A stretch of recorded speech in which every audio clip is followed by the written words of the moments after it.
अगर कमर्शियल और art cinema को एक साथ लाने का श्रेय किसी निर्माता को जाता है तो वो नाम है महान कोरियोग्राफर, निर्माता, निर्देशक और अभिनेता गुरुदत्त का। प्यासा, कागज के फूल, साहिब बीवी और गुलाम और 14वीं का चांद जैसी यादगार फिल्में बनाने वाले गुरुदत्त साहब को भारतीय फिल्मों में व्यवसाय सिनेमा चलन को विकसित करने के लिए जाना जाता है।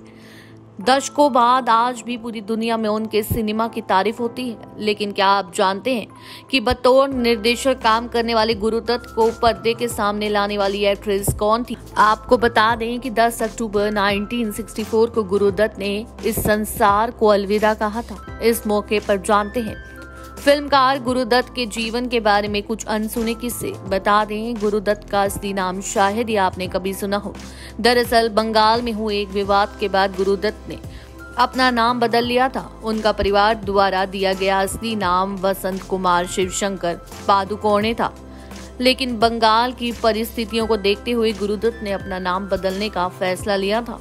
वहीं आपको बता दें, उस दौर की सुपरहिट एक्ट्रेस गीता बाली ने शम्मी कपूर से शादी की थी। कपूर खानदान की इसी बहू ने गुरुदत्त को एक्टिंग का पहला मौका दिया।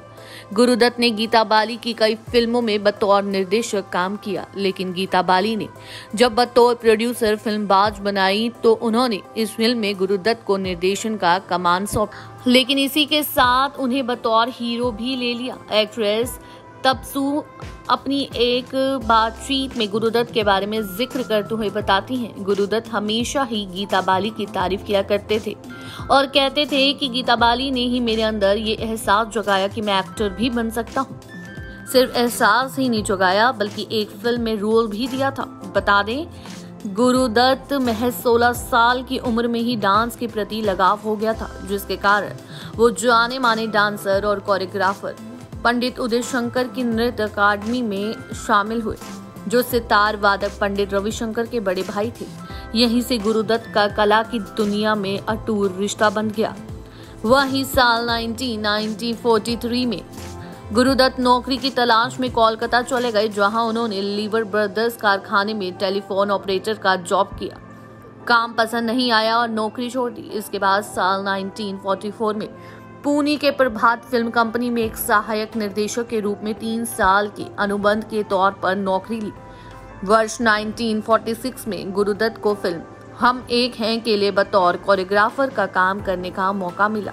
राजपाल प्रकाशन से छपी किताब गुरुदत्त के साथ एक दशक में लेखक सत्या सरन ने लिखा है कि प्यासा के बनने के शुरुआती दिनों में ये सोचा गया था कि फिल्म की कहानी कोठे पर आधारित होगी, लेकिन गुरुदत्त कभी कोठे पर नहीं गए थे। जब दत्त साहब एक कोठे पर गए तो वहां का दर्दनाक दृश्य देखकर वो दंग रह गए। कोठे पर नाचने वाली एक लड़की तकरीबन 7 महीने की गर्भवती थी, फिर भी लोग उसे नचाए जा रहे थे। ऐसा हाल देख गुरुदत्त उठे और अपने दोस्त से कहा, चलो यहाँ से।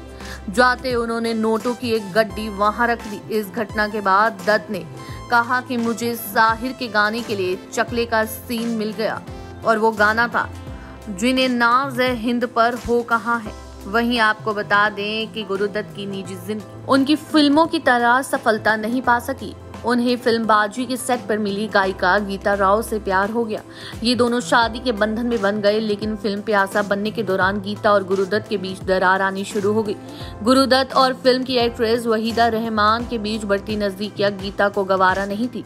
पत्नी गीता को जब इन दोनों के रिश्ते की भनक लगी तो गुरुदत्त को छोड़ कश्मीर चली गई। वहीं बता दें कि सत्या सरन ने अपनी किताब लिखते समय गुरुदत्त के दोस्त अबरार काफी बातचीत की, जिसमें पता चला कि वो अबरार से हमेशा मरने की तारीखों पर बात करते थे। अपनी पत्नी गीता से फोन पर हुए झगड़े के बाद 9 अक्टूबर की देर रात अबरार और गुरुदत्त के साथ खाना खाया। 2 बजे रात को अबरार अपने घर चले गए। उसी रात गुरुदत्त ने शराब के नशे में नींद की गोलियां खा ली और इस तरह ओवरडोज से उनका निधन हो गया। बता दें, वहीदा रहमान पर नसरीन मुन्नी कबीर ने एक किताब लिखी।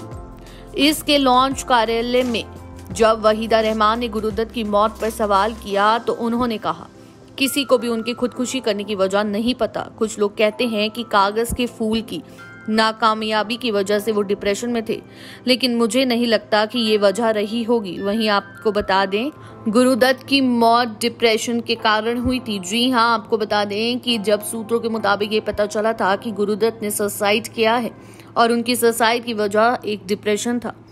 ऐसी ही खबरों से जुड़े रहने के लिए देखते रहें नेक्स्ट 9 न्यूज और मैं हूँ आपके साथ साधिका कौर। धन्यवाद।